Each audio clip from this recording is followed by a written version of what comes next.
We're ready. Go ahead. Chuck, why are you making this comeback?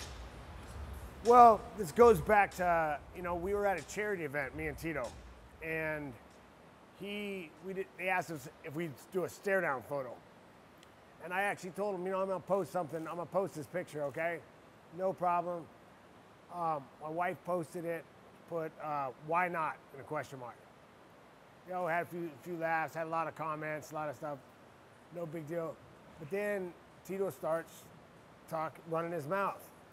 We're like, and so we send him back a response, make fun of him a little bit, and it got it started.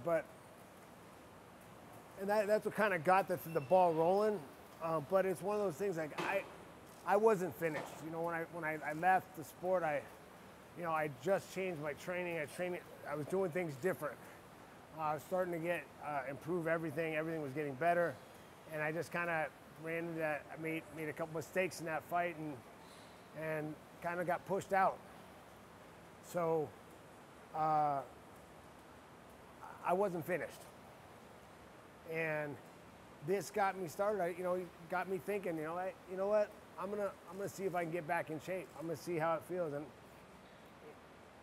then I saw all the stuff online about people telling me I couldn't. You're too old. Stay retired. And that's the last thing you should do to me. Don't tell me I can't do anything. I can do anything I put my mind to. If I want to do something, I'll work my butt off, and I'll get it done. So, it was one of those things where people, I just got motivated to get started. It got me going, got me training, got me working again, getting back in shape. I started feeling like I was getting back in shape, and then he kept coming back, and we went back and forth a little more, and the opportunity with Golden Boy came up, and I took this as a chance for me to get back doing what I love, and get back to and proving people wrong. I've been told I couldn't do stuff my whole life, and this is my chance to prove to people that I can still do this. If I put my mind to it, no matter, I've had injuries, I've had, setbacks, training and stuff, but I just put one foot in front of the other, and I keep moving forward, and I'm here. It's first day of training camp. I'm pretty much down to weight. I'm in great shape. Everything's firing great. I can't wait for this fight to happen. I get the feeling that you really don't like Tito. Look, people always ask me, and you hate Tito? No, I don't hate him. I don't care enough about him to hate him. But I don't like him. I don't like the person he is. I don't like the way he treats people. I don't like the way, I've heard stories since we fought, about all the things that he's done to people, how, screwing over training partners, screwing over business partners. It's the way he treats people. It's just, he's got no class. I mean, I saw him at the press conference. Talking while I'm trying to talk. It's classless. I mean, if he's trying to sell a fight, great, but that's not it. That's not it. This is the way he really is. That's the way he carries himself throughout his life. Some guys like a Chael Sonnen. They're just, he's selling a fight. He's out there doing a WWE kind of thing. Tito is Tito. That's not an act. He's an ass. I couldn't. I'm a man of principle. I can't even fathom being friends with a guy like him, because he's the type of guy I despise. I don't like guys that carry themselves this way, and I just don't like the guy. And I would think that there are some guys that you fought who you do respect and like. Oh, there's plenty of guys. Almost every guy I fought, I respect or like. There's guys that beat me, guys I've beaten that I'm still friends with, and I respect them a lot. He's not one of them, for sure. I understand. Well, I mean, it goes all the way back to, you know, he says, if you talk to Tito, he took me off the street, taught me how to fight, fed me, and then I turned on him and went to fight him. If in reality, I mean, in the real world, I came down to help him a few times as a sparring partner, and when it came time to fight me, he dodged me. I mean, he says I was the one that turned on him. When I beat Vitor Belfort, he jumped in the ring after I beat Vitor Belfort and said he was going to kick my ass after he was done with Ken Shamrock. And then that night, I knocked out Babalu with a head kick.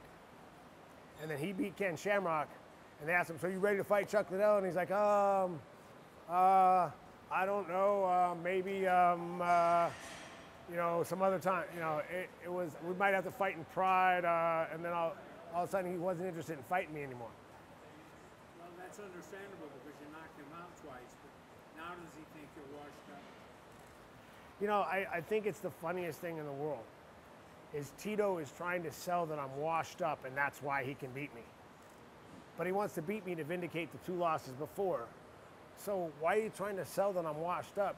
You know, even if you feel I'm washed up and that's the reason you can beat me, why are you trying to sell that? Because now you're basically just saying you can beat a washed up Chuck, but you can't beat a Chuck that isn't washed up. And I'm very sorry to say, Tito, I'm not washed up. You're going to find out. Tell me how your lifestyle has changed from now to your first career. You know, my lifestyle has changed completely. You know, I changed the people around me and the environment around me. Everybody's working towards the same goal. I got my family. I'm with them all the time. Actually, for this camp, I'm stepping away, going back to being away, getting my attention just on this fight. I'm actually going to be down here in Huntington, at Tito's hometown, to get prepared for this fight. And I'm going to take that out on, missing my kids, but I'm going to take that out on him on November 24th.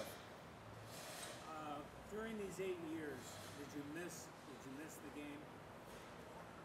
I've missed the game. I get asked the question after I retired. I get asked the question all the time.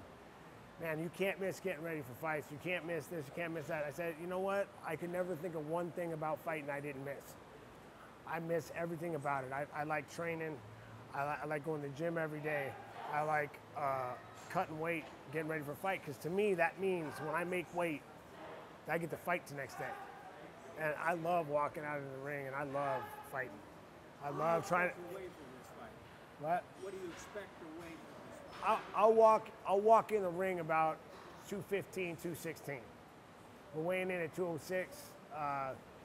By the time I'll be walking around in the morning, waking up in the morning about 213, 214. But I'll walk in the ring about 16, 17 probably. Tell me about your kids. My kids are my biggest motivation. That's one of the reasons I am doing this. I want the kids to see the guy that became a world champion, not the guy resting on his laurels, laying around, you know, taking it easy. And you know, I really, until I started training, getting back into shape, I didn't really realize how the choices I started making were, I can take it easy here, I can take it easy there, and I don't like living that way. I've been more energized, more alive since I started training for this fight than I have in the last 8 years. I want them to see that. I want them to see their dad in this way. I want them to see me work and the work ethic I have, how hard I work, how and the results you get from doing that. Part of your lifestyle change is people say age brings wisdom. You think that's happened to you? Yes, I mean, definitely. With age comes wisdom, and you know, looking back, I had a lot of time to reflect on 8 years to reflect on my career and some of the choices I made in the past, and you know, they weren't always the best. And you know, you got caught. I lived life in the moment. I was never accused of not living my life. I had a great life and I had a lot of fun, but you know,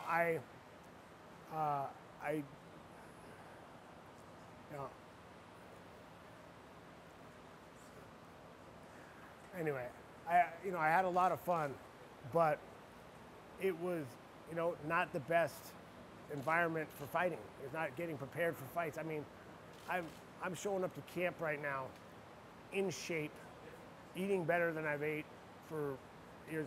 And to everyone, what everyone's saying, I look better than I did 10 years ago. I'm 48 years old and I look better than I did when I was fighting at 38.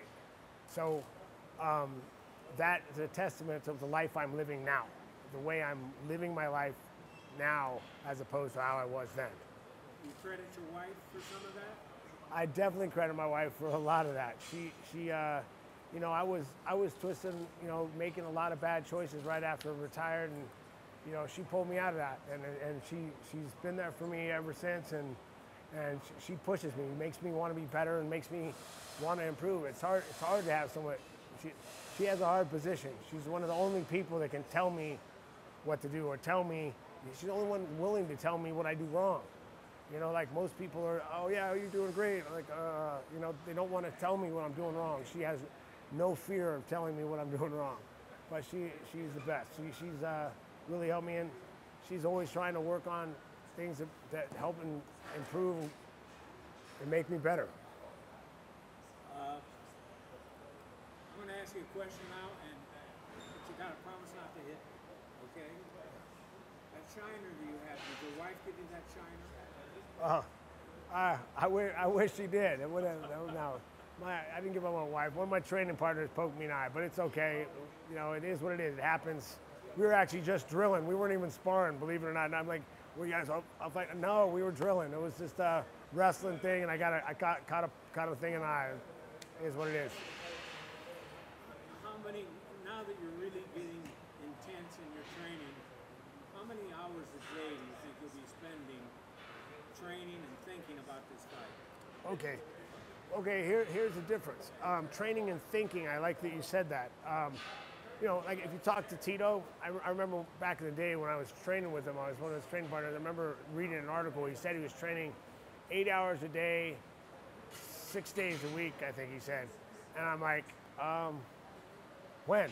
Because I'm sitting here on your couch watching this, and I saw you run for about 30 minutes in the morning, and then we had a wrestling workout and a striking workout. I mean, I would have given that about 2.5 hours, maybe, unless you count stretching, maybe 3 hours total, if you count stretching. But where are the other 5? Are you counting driving to and from the gym, talking to people when you're there? So I train now about 2.5, 3 hours a day, about 5 days a week. I have an active rest day, and I also have a rest day. But the most important part about the day, and it becomes more important as you become older, is recovery. And it was important back in the day. When you're younger too, it's important. Remember, athletes, recovery is almost as important, if not as important, as the workout. When you're younger, you can get away with not doing it, but you would be better if you did it. So remember to do the recovery. And I spend more time. I probably spend as much time doing recovery now as I do working out. So we probably about, I'd say 2.5 hours of recovery a day plus 2.5 hours of working out. So you're about 5 hours a day. And if you're talking about thinking about the fight, I'm working on that all the time. And after you work out here in the gym in the cage, you're going to go to recovery, right? I go from here. I go straight from here to recovery, and then we got another workout later. I'll have another workout later tonight, and after that I go straight to recovery at home. But it's all right if the camera follows you to recovery. I would love you guys to follow me to recovery. Check out the recovery facility. It'd be awesome. I think that covers it. Thank you very much. Thank you.